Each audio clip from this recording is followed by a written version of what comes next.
Welcome to EP Daily. Today on the show, Luke Skywalker applies for star citizenship in the rundown. Plus, Harry Potter and Professor X take on Mary Shelley's monster in the new Victor Frankenstein. And then Steve and Raju get their hands on the new Apple TV. Also coming up, we have more gift giving with our holiday shopping special. We look back at the original Ratchet and Clank game and much more today on EP Daily. Brought to you by EB Games.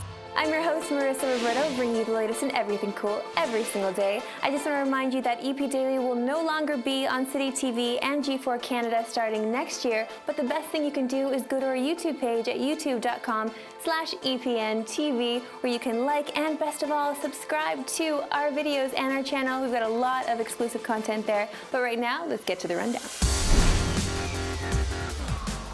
The makers of Star Citizen are putting their crowdfunding dollars to good use. The massive space game, which currently has about $100 million in crowdfunding, will feature the talents of Gary Oldman, Andy Serkis, Gillian Anderson, John Rhys-Davies, and Luke Skywalker himself, Mark Hamill. They'll appear in Squadron 42, a branching single-player story that will take place within the bigger Star Citizen experience. Hamill's appearance seems appropriate given that Star Citizen is a spiritual successor to the Wing Commander games, which also featured Hamill. Star Citizen, including Squadron 42 and loads of other components, will hit the PC next year. All right, gentlemen, fire her up.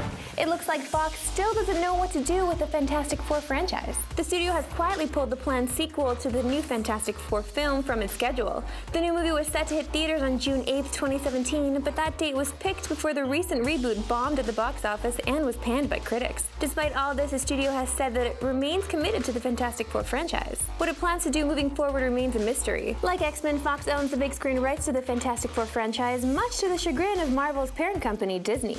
We're good. That's it for the rundown. Now look who it is. It is my plaid-wearing friend, Victor Lucas. Look at you in your plaid, looking This is the spicy. uniform of EP, isn't it? I'm wearing our uniform. I know, I'm not matching Hey, today. thank you very much for reminding everybody to subscribe on our YouTube channel, youtube.com/EPNTV. No problem. That's very cool, and it's a great way for you guys to show us your support. We appreciate it very much. We certainly do. Now let's talk Fantastic Four. This Fantastic Four movie was horrible. It was terrible. It was It's horrible. wiped from existence, and I think that's probably what Fox is trying to do to appease the very angry Marvel fans that are out there, and probably a lot of Marvel executives who watched that movie and said, "What are you guys doing?" But I think what's happening, I think the groundwork has been laid for Marvel and Disney and Fox to start working together and to start merging universes.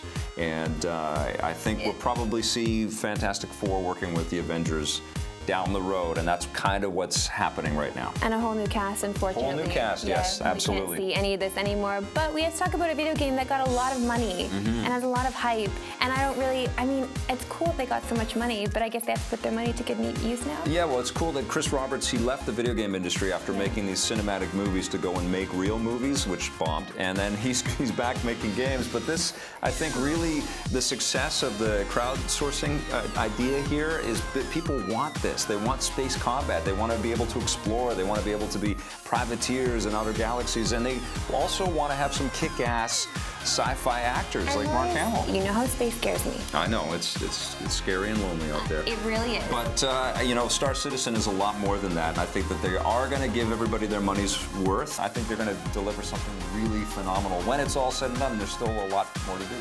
We've got more actors on the way right now that have a very nice reputation already. Let's take a look at Victor Frankenstein. When I see the names James McAvoy and Daniel Radcliffe on the ticket, I'm probably already sold and I want to go see this thing because, well, I love those two. I'm talking about Victor Frankenstein. Oh, look, your name is in it also. Right. Victor! Three great reasons right there. Of course, yes. Yeah. This is an interesting tale about the man behind Frankenstein. Right. I dream of a world where hope replaces fear. A world where a murdered man can stand in court to face his murderer, where a crippled soldier, shrapnel in his spine, can be killed, healed, then brought back to life to walk again. Radcliffe and McAvoy are a pretty winning combination, and they actually make this movie endurable. They do. And it's fun to watch these guys just savor every sequence they have together, every moment, every solitary moment they're on screen, every scene that they're in with other people, especially McAvoy, who was just chewing scenery like I've never. It's like, Oh, man. you know that old "It's Alive" guy that we've seen many times from the 30s? That's exactly it. He's trying to beat that. Yeah. Right? He is trying to beat He's trying to be more memorable than that crazy actor from the original Frankenstein stuff. And he does, for the most Yes. part. Like, Yes. this guy, I mean, look. Is beautiful. I mean, he's just so. There- He's like too much, you know? It's so true. campy. Life is beautiful. It's true. There is a Yeah. lot of that. And Yeah. I do love the relationship between McAvoy and Radcliffe. I Yes. mean, they're wonderful together. Look, Yeah. these guys are veterans. They've been doing this for a long time now, and you buy into it. You're charmed by them on screen. The problem is here, outside of all that, and of course, the beautiful set design. Oh, yeah, it looks amazing. Beautiful yeah, set design yeah, here. it does. Outside of that, it's. It's a little boring. Yeah. It's a little drawn out. It's a story that I'm not sure I want to be seen told again, even if it is told in a different way. You know what the problem is? And I think that it's framed well. The actors, you know, this is campy material, or it can go in that direction. Doesn't necessarily have to be an out-and-out horror film. Yeah. But I feel like it's a bloodless movie. I feel like what would have taken this over the top, and maybe if somebody like David Lynch got involved, is just some heavy beats of violence and gore had sort of smacked us in the face and shaken us up. And I'm not into that stuff, but this is a monster movie, right? And you want to feel like this monster is gonna erupt. There's no real scare. There was one kind of jump scare, a little bit, involving the first thing he puts together. He sews together Right. a lot of animal parts. Yeah. It's alive. Hints like we're escalating to something really, and then nothing happens. Yeah, it doesn't really happen. There's too much at the end, too. I don't know, tying up why Victor Frankenstein is the way he is. There was just too much of that at the end yeah. as well. I didn't. And leaving it open for sequels. Yeah, it Jeez. wasn't my favorite movie. I do love these actors, of course, and I'm going to buy into whatever they do because they're fantastic at Yeah. what they do. But unfortunately, they just weren't given the greatest story to work with. Yeah, I'd be fine if they put these two guys in every movie. Sure, of You know, course, they're I'm so down. charming. Absolutely. What are you going to Well- give Victor Frankenstein? I'm sorry, it's getting a 5. I think it's a 6 for me. Yeah, that wasn't what we wanted, but there is a little bit of cheesy fun in there. Remember, you can catch all of our movie reviews on our YouTube channel, youtube.com/EPNTV. Yeah, sometimes cheese is good when it's stinky. Yeah. Right? Don't go anywhere because after the break, we have Steve and Raju joining us with the Apple TV.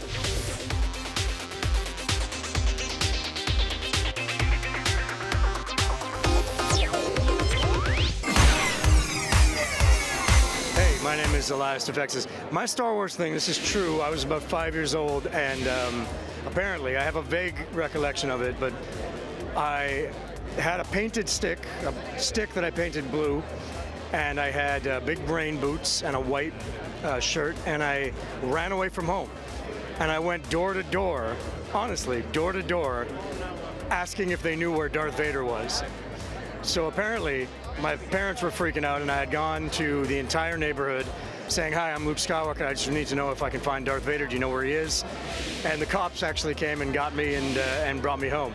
That's a crazy true story because Star Wars affected me in such an immense way, and particularly for me when Luke looks out at the twin suns. That music, that scene, I just saw a poster of it for $300, and I think I might buy it because that's how much that scene meant to me growing up. So I think when I was a kid, I thought of that and I said, I just got to go out and find adventure, and I went door to door looking for Darth Vader.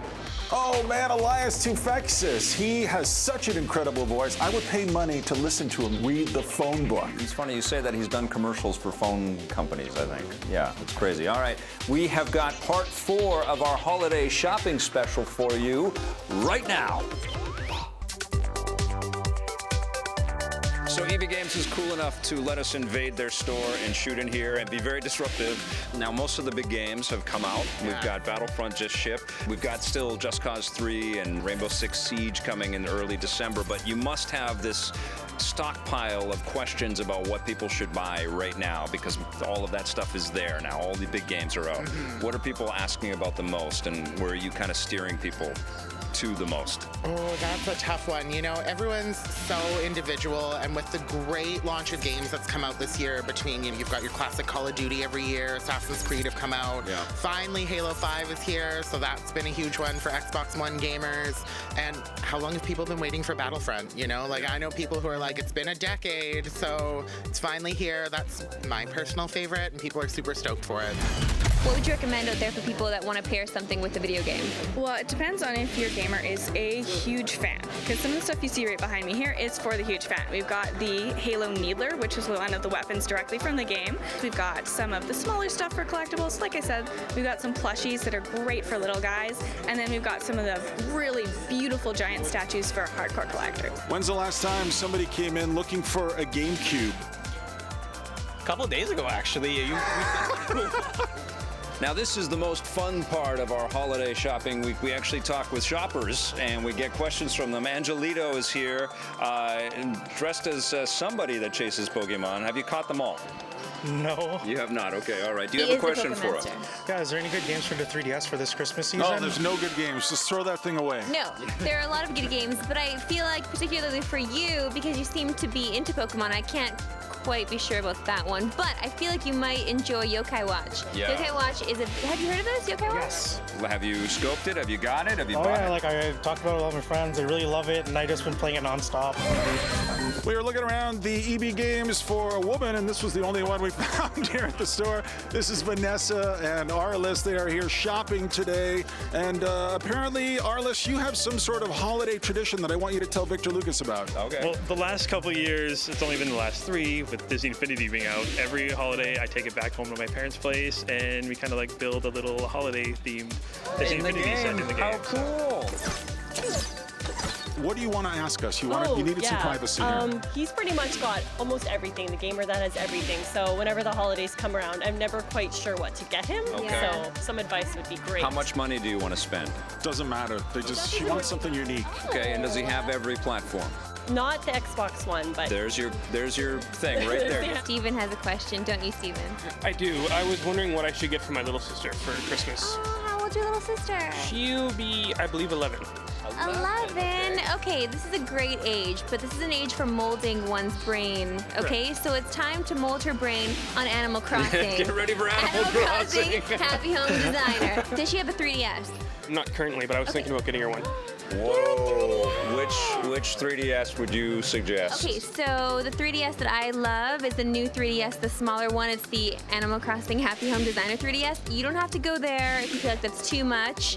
The new 3DS is nice. It's just big. It's a big 3DS, 3DS XL. Yeah, it's the only smaller one, which I think would be better for a kid, is themed like Animal Crossing, right? Exactly, That's the yeah. only way that you can get it? Listen, Rob. And we've great got suggestion, we've got a gift Marissa. For you. Okay, go for it. Just grab something in there. Take a big handful. There you go. Nice. What you got? It's Jeff Dunham's very special Christmas special. Do you guys know who Jeff Dunham is? You could put that Big in. fan, as a matter of fact. He's one of my favorite comedians. Oh my God! This could be Arliss. this could be Arliss, an this is for Xbox you. One right there. No, it's the Marine 4, starring The Miz. How many times have you seen 12 Rounds 1? There's a 12 rounds one. Now, I know you're not supposed to talk about this, but I know there's a secret room behind the counter back there. Can I come back and take a look at it? Yeah, sure. It's you're kind of tall. Yeah. That's why I work here. I'm kind of I can fit in the room. So when things get really hectic here, all of a sudden you just disappear. And Yeah, for sure. well, Mohab and I are going to go down into the EB Games secret room. See you later, everybody. I can't believe this is happening.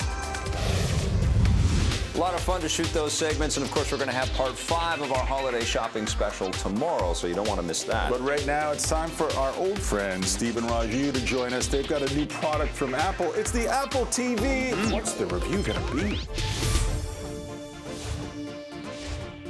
Now, iPhones have been getting bigger and bigger over the years. So today we are looking at the newest generation of the Apple TV, which aims to turn your living room TV into the biggest iPhone of them all. This is the latest gen Apple TV, and the big difference here is it runs apps. We have now brought apps into the living room. Well, actually, apps have been in the living room for a really long time on smart TVs. But as is Apple's way, they sort of let everybody else go forward, trip over themselves. They come in and they say, hey, man, we're going to do it like super smooth, super easy, super slick.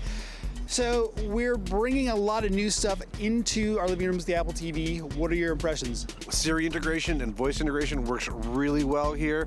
I think that these search for the things that it does search, it works really, really well. Now that's using the new Siri remote, right? Which is much better. It is, it's a brand new remote. It's got a little touchpad on it, a little clickable touchpad.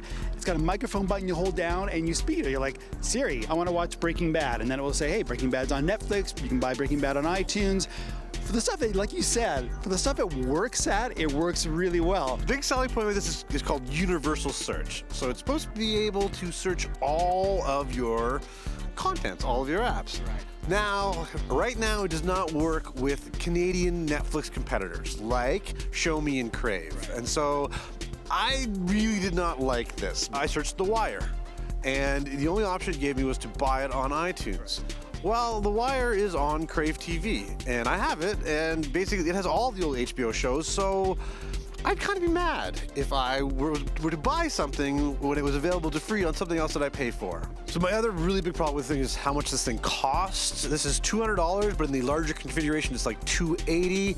And to be honest, for what it does right now, that's a really premium price for these kind of boxes, and I don't think it's worth it yet. I think it might get there in a year if it sort of solves all these little problems and gets better with software updates. But you can still get the 3rd gen Apple TV for like $80. Roku's are about $100. If really all you are is Netflixing and streaming, they work about just as well. Yeah, this is it. We have so many boxes in our homes now that are Netflix capable. What are you going to give Apple TV 4th generation? It's going to be a whole lot better a little further down the line. Right now, it's only a 7.5. 7.5 for me as well.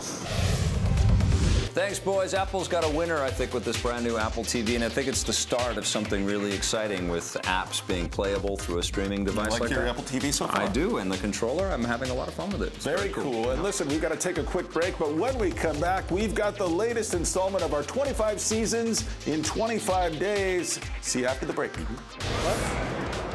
I don't know. Apparently he said something that we're not allowed to talk about. Oh, I see, right.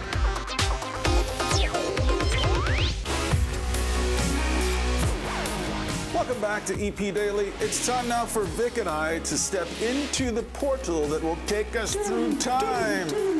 Yeah, this is season 9 from our EP's 25 seasons in 25 days segments. It's Ratchet and Clank. Take a look. Hey, I'm with Brian Allgeier and Mark Cerny. This is the design director and the design consultant on Ratchet and Clank, which is probably the most anticipated platform game for the PlayStation 2, and we want to know all about it. What's this game all about? Brian? Ratchet and Clank is a very large action platform game with a lot of different elements from many different genres. It's got RPG elements, shooter elements, and then action platformer type elements as well. So it's a cutesy platform jumping game, but you've got some severe weaponry in this thing. You have over 35 weapons and gadgets to choose from. So you can pick from your arsenal of weapons on how you want to take out various enemies. You can blow them up, shoot fire at them, throw little robot agents out that'll do your bidding, and fire remote-controlled bombs at them. This seems to be the year of the platform game for the PlayStation 2. How does Ratchet and Clank sort of stack up and compare to the other guys that are out there? I think Ratchet and Clank may be the longest, deepest action platformer ever created. We've taken the traditional collectibles like Dragon Eggs or gems or keys and replaced them with money. Oh, there you go. Yeah. Now you're thinking. And you use that money to buy all your weapons and gadgets and things. And so the weapons that I buy and you buy might be different. So our experiences will be different.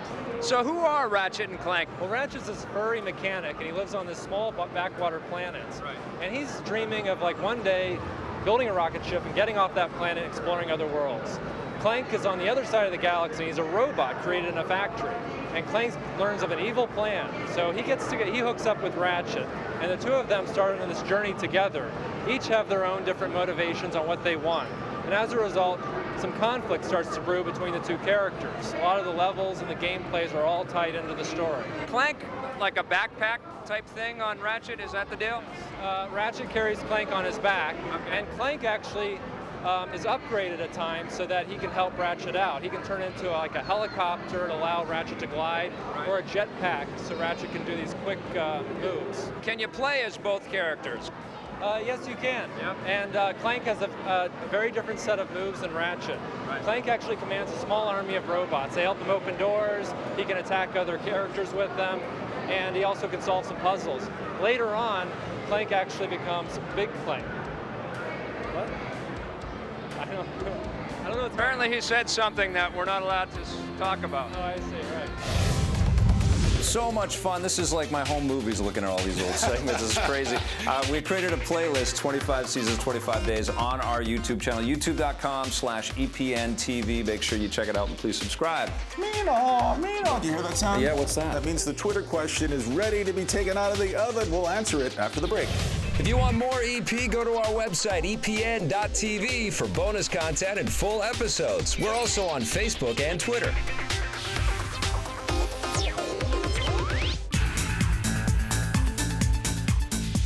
Welcome back to EP Daily. It's time for our Twitter question of the day. This one's from Austin Macho.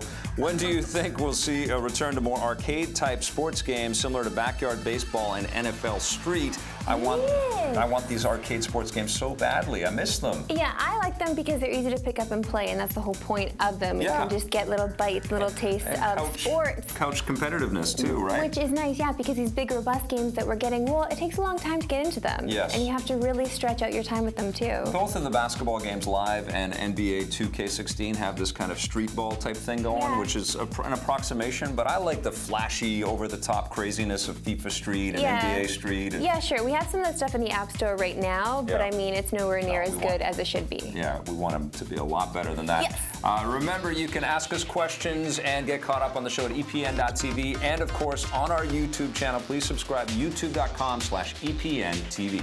We've got more coming for in the next episode of EP Daily, including our review of the new Pixar movie, The Good Dinosaur. Thanks for watching. Bye. EP would like to thank its sponsors, Nintendo, Xbox.